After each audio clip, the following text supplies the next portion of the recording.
Shalom Jemaat, kami percaya saudara pasti sudah diberkati lewat seri khotbah sebelumnya.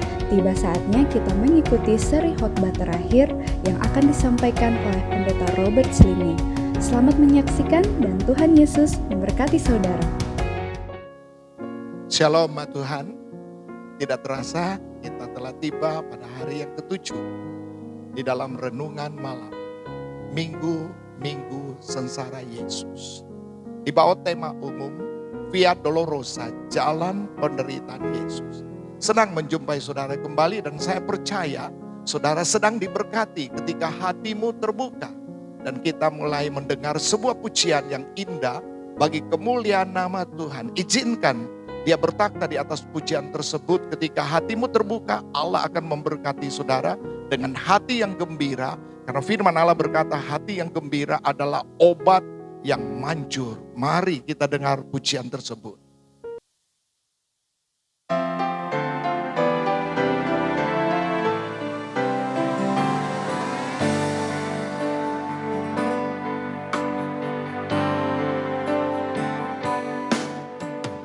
Bukan dengan barang fana Kau membayar dosaku, dengan darah yang mahal,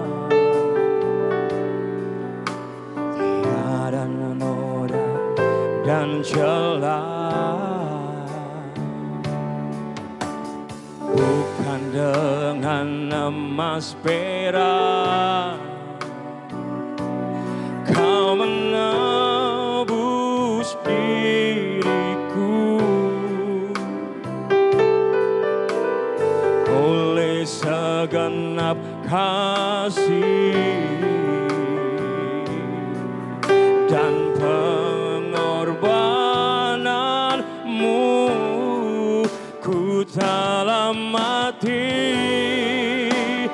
dan tinggalkan cara hidupku yang lama. Semuanya sia-sia dan tak berarti lagi. Hidup ini ku letakkan pada mezbah-Mu ya Tuhan. Jadilah padaku seperti yang Kau ingini.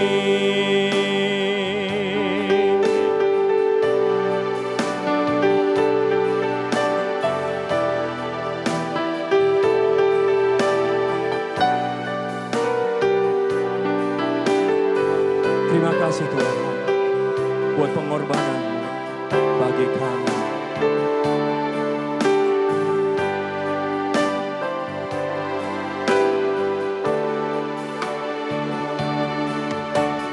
Bukan dengan emas perak Kau menebus diriku, oleh segenap kasih dan pengorbananmu, ku telah mati dan tinggalkan cara hidupku yang lama. Semuanya sia-sia dan tak berarti lagi. Hidup ini ku letakkan pada mezbah-Mu ya Tuhan.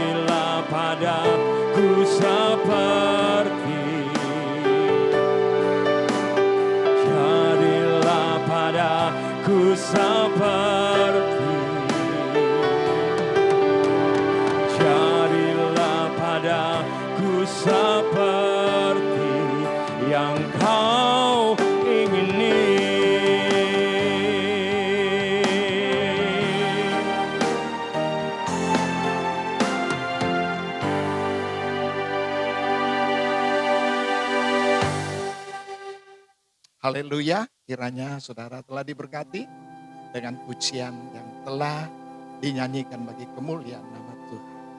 Oke, kita akan berdoa sebelum kita mendengar renungan firman Tuhan di malam yang terakhir dalam minggu-minggu sengsara Yesus. Baiklah, kita akan berdoa. Bapa, dalam nama Yesus, kami berterima kasih buat kebenaran firman Allah yang akan disampaikan buat setiap pribadi kami dalam pengurapan oleh Allah Roh Kudus di atas hamba-Mu dan di atas setiap pribadi yang dapat mendengar firman Tuhan ini. Berkati kami Tuhan, berikan sukacita, damai sejahtera untuk setiap pribadi, menang di atas setiap roh ketakutan, dan mereka tenang di hadirat Allah untuk menerima berkat firman ini yang menyembuhkan dan memulihkan mereka. Siap membaca kebenaran firman ini. Di dalam nama Tuhan Yesus kami bersyukur dan berdoa sambil memuliakan Engkau Bapa yang sangat baik, yang memberkati kami di malam yang terakhir sepanjang minggu ini. Haleluya. Amin. Baiklah, kita mendengar pembacaan Alkitab yang diambil dari kitab Injil Yohanes pasal 19, tepatnya pada ayat yang ke-31 sampai dengan ayat yang ke-37. Demikian kata firman Tuhan dengan perikop, lambung Yesus ditikam. Karena hari itu hari persiapan, dan supaya pada hari Sabat mayat-mayat itu tidak tinggal tergantung pada kayu salib. Sebab Sabat itu adalah hari yang besar. Maka datanglah orang-orang Yahudi kepada Pilatus dan meminta kepadanya supaya kaki orang-orang itu dipatahkan dan mayat-mayatnya diturunkan. Maka datanglah prajurit-prajurit lalu mematahkan kaki orang yang pertama dan kaki orang yang lain yang disalibkan bersama-sama dengan Yesus. Tetapi ketika mereka sampai kepada Yesus dan melihat bahwa ia telah mati, mereka tidak mematahkan kakinya. Tetapi seorang dari antara prajurit itu menikam lambungnya dengan tombak, dan segera mengalir keluar darah dan air. Dan orang yang melihat hal itu sendiri, yang memberikan kesaksian ini, dan kesaksiannya benar. Dan ia tahu bahwa ia mengatakan kebenaran, supaya kamu juga percaya. Sebab hal itu terjadi, supaya genaplah yang tertulis dalam kitab suci. Tidak ada tulangnya yang akan dipatahkan. Dan ada pula nas yang mengatakan mereka akan memandang kepada Dia yang telah mereka tikam. Demikian pembacaan Alkitab untuk kita renungkan di bawah subtema malam ini, yaitu tombak Romawi. Sebutkan bersama saya, tombak Romawi. Tepatnya di puncak Bukit Golgota. Saat akhir, Yesus akan pergi. Kita jumpai apa yang terjadi di sana. Sungguh satu suasana yang sangat mengharu. Firman Allah katakan dengan sangat jelas, pada hari Sabat itu tiba, tempat itu harus kudus. Maka setiap pesakitan yang tergantung di atas kayu salib itu harus dilakukan eksekusi segera. Jadi dengan caranya tulang-tulang kaki mereka dipukulkan sehingga patah dan membuat proses kematian itu segera tiba. Tetapi apa yang terjadi dengan Yesus? Kita jumpai waktu mereka tiba mau memukul kaki Yesus untuk dipatahkan tulang kaki. Ternyata dia telah mati. Dan untuk membuktikan hal itu, maka salah seorang prajurit Romawi mengambil tombaknya dan menikam lambung Yesus.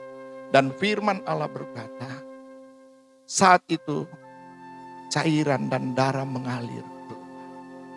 Yesus telah pergi. Dia menuju ke Hades, dunia orang mati, untuk mematahkan kuasa maut dan memberikan kita kemenangan. Tombak Romawi memberikan saya kesan rohani secara khusus, karena saya melihat bahwa prajurit ini sepertinya dia mewakili setiap orang sampai saat ini yang sering menikam Yesus. Kemudian mungkin kita akan bertanya, dengan tombak Romawi yang manakah kita secara pribadi menikam dia? Sangat sederhana untuk coba kita merenungkan. Karena saya dapati ada dua hal penting yang sering nyata dari kehidupan kita yang bisa menjadi seperti tombak Romawi itu yang menikam Yesus. Oke, kita akan lihat.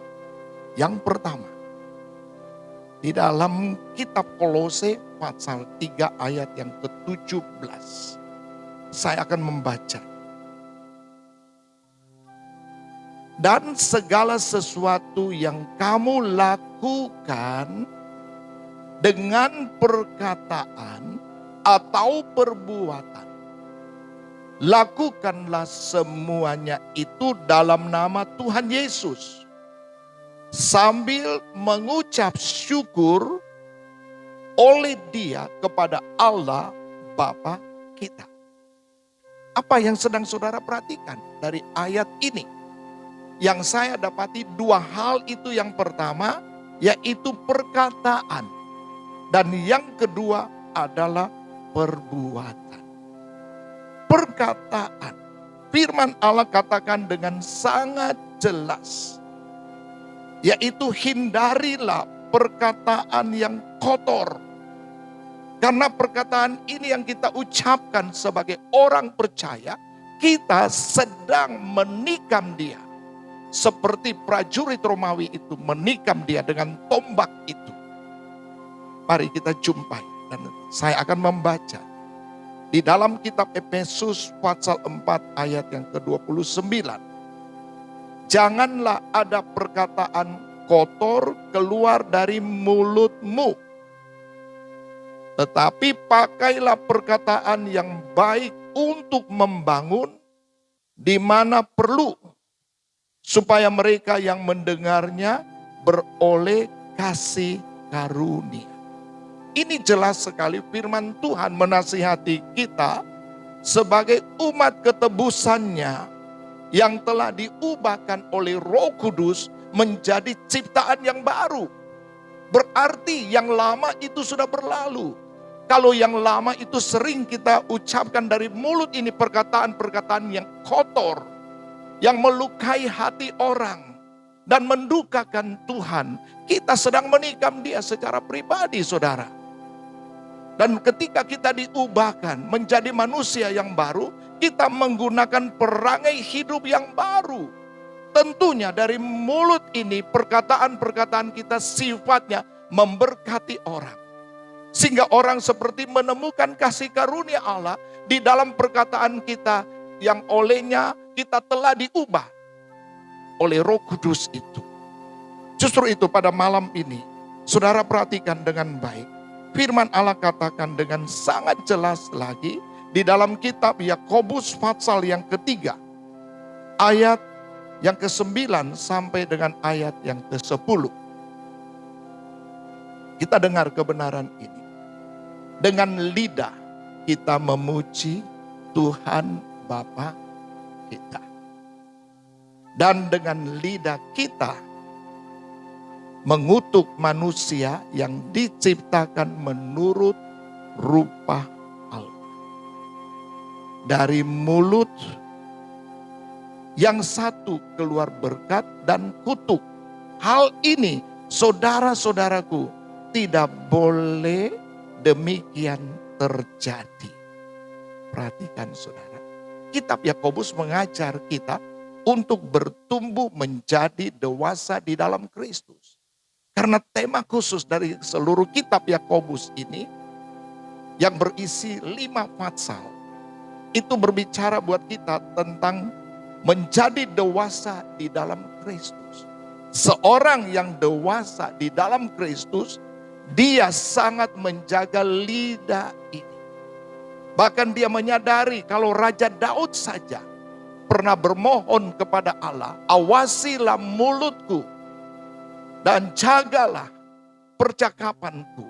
Itu sangat jelas memberitahukan bahwa dia juga sering bersalah di dalam perkataan. Nah, mari sebagai orang yang dewasa di dalam Kristus, kita jaga. Jangan sampai perkataan kita melecehkan satu dengan yang lain, dan kita sedang mempermalukan nama Tuhan tanpa kita sadari. Kita sedang menggunakan tombak Romawi itu menikam dia, mendukakan dia.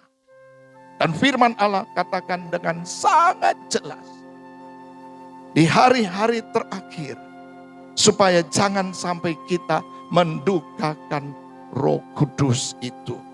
Mari coba kita lihat kembali di dalam nasihat firman Allah, tepatnya pada kitab Efesus pasal yang keempat. Ayat yang ke-30, kita jumpai kebenaran ini.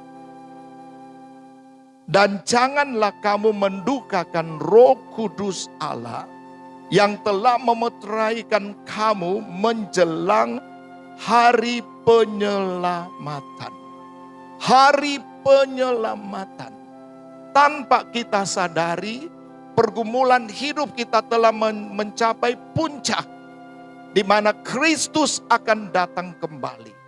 Jikalau saudara lihat tentang bencana global ini, pandemi COVID-19, saya mau beritahu saudara, penghakiman Tuhan sedang berjalan. Di mana-mana di seluruh bumi ini, di berbagai negara, di dalam setiap suku bangsa, di dalam setiap keluarga, setiap orang sepertinya harus mengurung diri demi untuk memutuskan mata rantai penyebaran virus ini. Kita harus berdiam dan kita harus menjaga jarak. Dan ini kesempatannya setiap keluarga membangun mezbah keluarga sepenuhnya untuk Tuhan. Berarti kita harus ada pada tingkat mengoreksi diri kita di hadapan Tuhan. Mulai dari perkataan kita. Apakah kita sedang melukai sesama dan mendukakan hati Tuhan? Awas, tombak Romawi itu. Justru itu mari kita jaga. Karena hari-hari ini adalah hari-hari yang penuh dengan kejahatan. Hari-hari yang sukar. Berjalanlah di bawah terang firman Allah. Dan Anda pasti dituntun oleh Dia yang sangat cakap untuk menuntun Anda keluar dari malapetaka yang besar ini dengan penuh kemenangan. Ingat apa yang diungkapkan dalam Mazmur 91. Jadikanlah Tuhan itu tempat perlindunganmu di tengah badai yang dahsyat ini sedang bertiup. Justru itu umat Tuhan, teguhkan hatimu, renungkan tentang perkataan yang saudara ucapkan. Jadilah dewasa di dalam perkataanmu untuk memuliakan Tuhan. Sehingga engkau berkenan menerima perlindungan dan berkat Tuhan di atas kehidupan saudara. Oke, kita akan lihat yang kedua. Yang kedua, jikalau kita kembali kepada kitab Kolose 3 ayat 17, kita dapati yang kedua yaitu perbuatan kita. Perbuatan. Perbuatan kita apakah menyenangkan Dia ataukah mendukakan Dia? Perbuatan kita apakah menjadi berkat untuk sesama ataukah menjadi batu sandukan? Firman Allah singkapkan kebenaran ini dengan sangat jelas di dalam kitab Galatia pasal yang kelima. Saya akan coba membacanya untuk kita perhatikan. Kitab Galatia pasal yang kelima ayat 19 sampai ayat yang ke-21. Rasul Paulus menjelaskan kebenaran postur manusia daging, yaitu manusia lama, ya, atau manusia tua, atau manusia yang memiliki tabiat dosa. Dengan sangat jelas di dalam Galatia 5 ayat 19 sampai dengan ayat yang ke-21. Demikian firman Tuhan katakan, perbuatan daging telah nyata. Berarti kita tidak bisa sembunyikan, ini telah nyata. Dan sungguh sangat nyata, bahkan di hari-hari terakhir ini, ya, yaitu percabulan, kecemaran, hawa nafsu, penyembahan berhala, sihir, perseteruan, perselisihan, iri hati, amarah, kepentingan diri sendiri, percideraan, roh pemecah, kedengkian, kemabukan, pesta pora, dan sebagainya. Terhadap semuanya itu, kuperingatkan kamu, kata Rasul Paulus, seperti yang telah kubuat dahulu, bahwa barang siapa melakukan hal-hal yang demikian, ia tidak akan mendapat bagian dalam kerajaan Allah. Jikalau kita hidup di dalam manusia daging, yaitu tabiat dosa kita, maka firman Allah tegaskan, kita tidak akan mendapat bagian dalam kerajaan Allah. Berarti jikalau kita tidak mendapat bagian dalam kerajaan Allah, kita pasti terhilang. Saya yakin saudara tidak kehendaki dirimu terhilang, bahkan keluargamu terhilang. Justru itu mari kita belajar dari firman Allah, bagaimana kita bisa hidup menang di atas sifat kedagingan atau manusia lama atau tabiat dosa yang hidup di dalam kedagingan kita, yang muncul lewat sifat-sifat kedagingan itu. Kita perlu Roh Kudus. Firman Allah katakan, jikalau kamu telah menjadi ciptaan baru oleh Allah Roh Kudus, hiduplah di dalam kebenaran firman Allah. Hiduplah oleh Roh itu. Berarti setiap hari kita dituntut untuk menyerahkan diri kepada Allah, sehingga Roh Kudus menghidupkan kita secara rohani di dalam kebenaran firman Allah. Dan firman Allah katakan, jikalau kita hidup oleh Roh, baiklah diri kita juga dipimpin oleh Roh. Sehingga dengan demikian kita memiliki kemenangan dalam langkah-langkah iman. Hari demi hari kita semakin bertumbuh menjadi dewasa di dalam Tuhan Yesus sebagai bagian dari gereja Tuhan yang akan dijemput nanti waktu kedatangan Kristus kembali kali yang kedua di awan-awan yang permai. Justru itu siapkan hatimu. Jagalah perbuatan hidupmu. Sebagai orang yang mengenal Allah lebih dekat, jagalah perbuatan hidupmu. Sehingga itu tidak menjadi seperti tombak Romawi yang menikam Yesus. Kita jumpai perbuatan kita akan menunjukkan jati diri iman kita sebenarnya. Apakah perbuatan kita baik? Atau perbuatan kita tidak baik? Dan melukai banyak orang, menjadi batu sandungan, dan juga mendukakan Tuhan. Saja kita lihat ayat yang terakhir di dalam kitab Titus. Kitab Titus. Surat Paulus kepada Titus. Pasal pertama ayat 15 dan 16. Saya akan membacanya. Bagi orang suci, semuanya suci. Tetapi bagi orang najis dan bagi orang tidak beriman, suatu pun tidak ada yang suci. Karena baik akal maupun suara hati mereka najis. Mereka mengaku mengenal Allah. Dengar saudara, Tetapi dengan perbuatan mereka, mereka menyangkal Dia. Mereka keji dan durhaka dan tidak sanggup berbuat sesuatu yang baik. Kita jumpai kebenaran firman ini cukup jelas untuk membuat kita perhatikan dengan sebaik mungkin agar perbuatan-perbuatan hidup kita jangan sampai melukai orang. Padahal di hari Minggu kita bisa beribadah.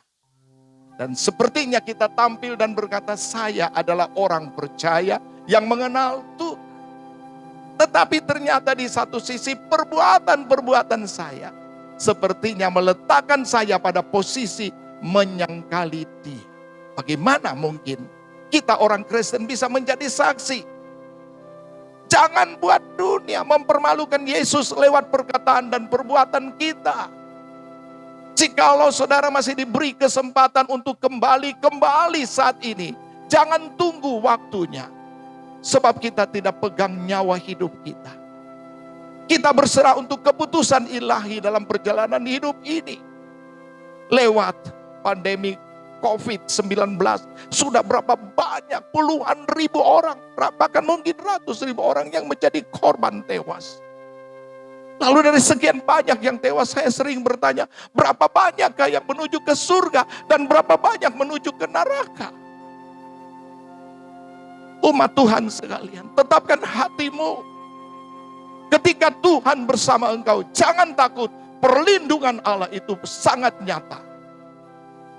Dan Dia akan membuat perbedaan antara orang yang percaya dan yang tidak percaya. Mari kita belajar untuk hidup suci dan tetap tinggal di dalam Dia. Jangan pernah dengar suara sumbang dari dunia yang berkata, mana mungkin di tengah dunia yang berdosa ini ada orang suci. Saya mau katakan dari kebenaran firman Allah, ada orang suci. Orang yang menerima pembasuhan oleh darah anak domba Allah. Batin hati mereka, pikiran mereka, seluruh hidup mereka. Sehingga mereka bisa beribadah kepada Allah yang hidup. Itu orang-orang suci. Mengapa?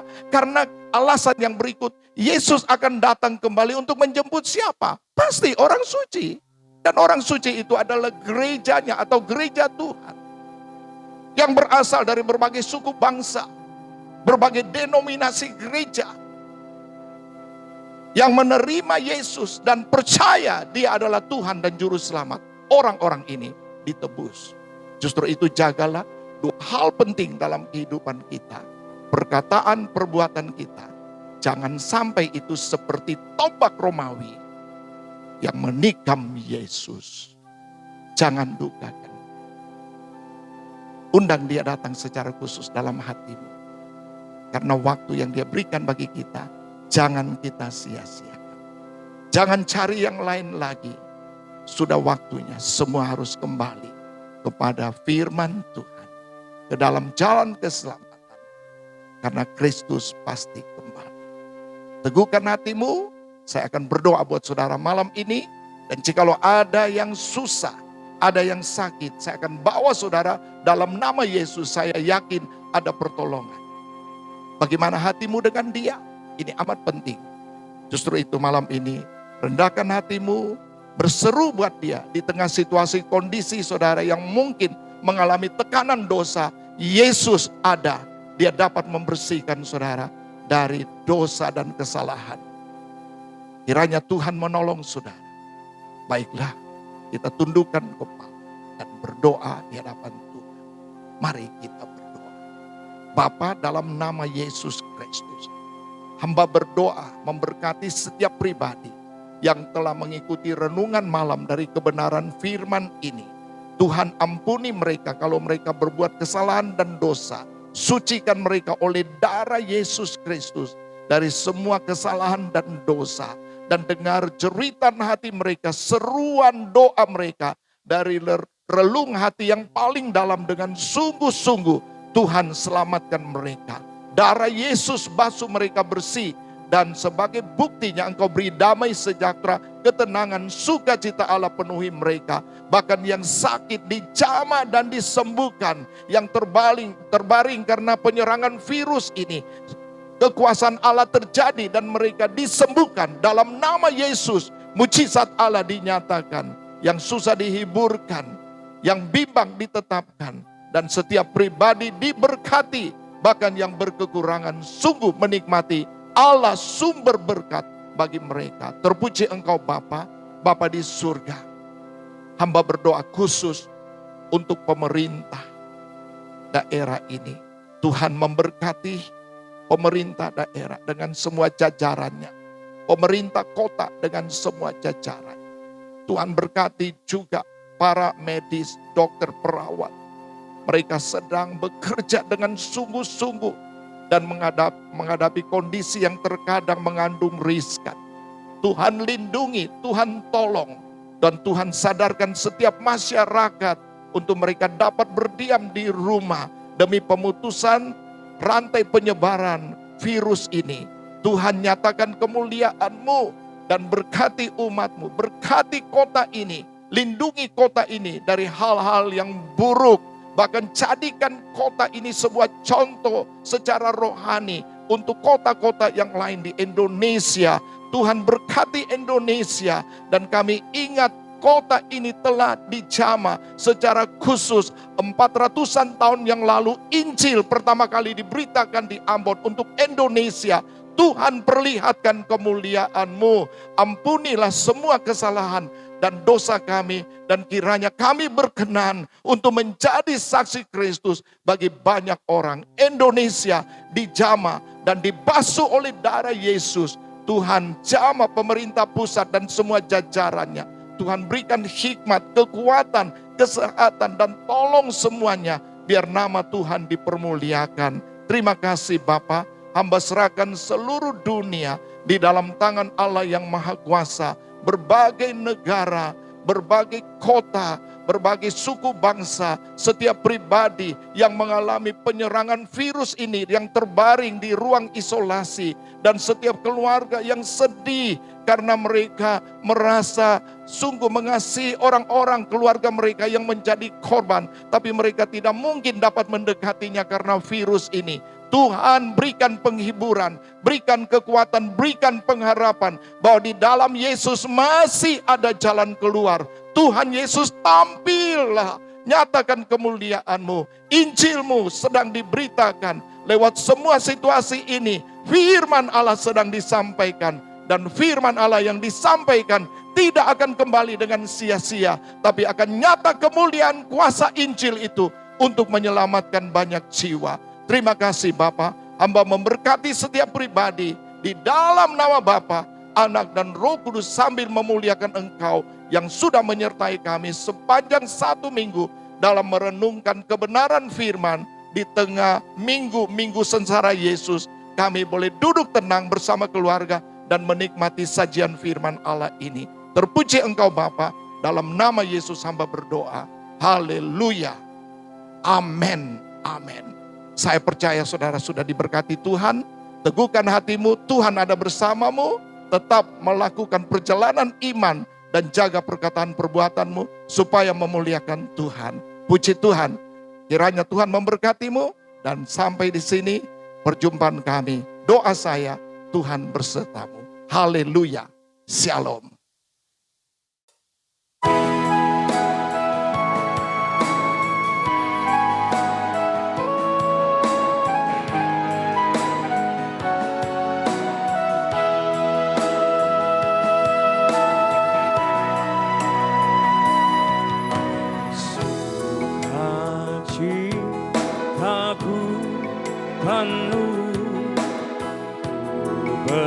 Bermasmur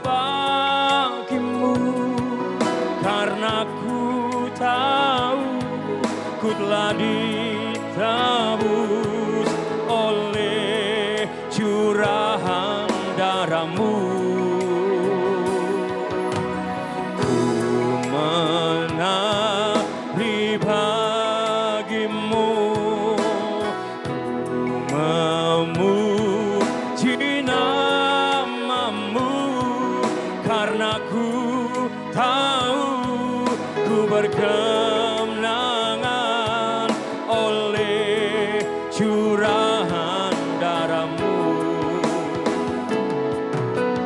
Darah-Mu Yesus sucikan daku, darah-Mu Yesus bebaskanku. Darah-Mu Yesus ubahkan daku, ku dijadikan baru.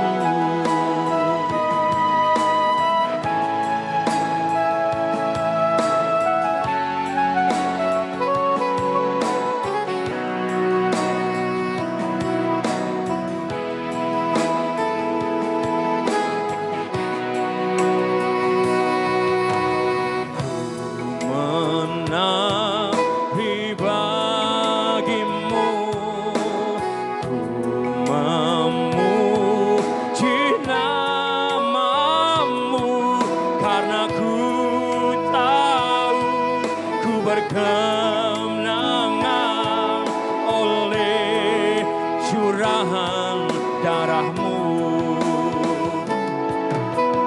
Darah-Mu Yesus sucikan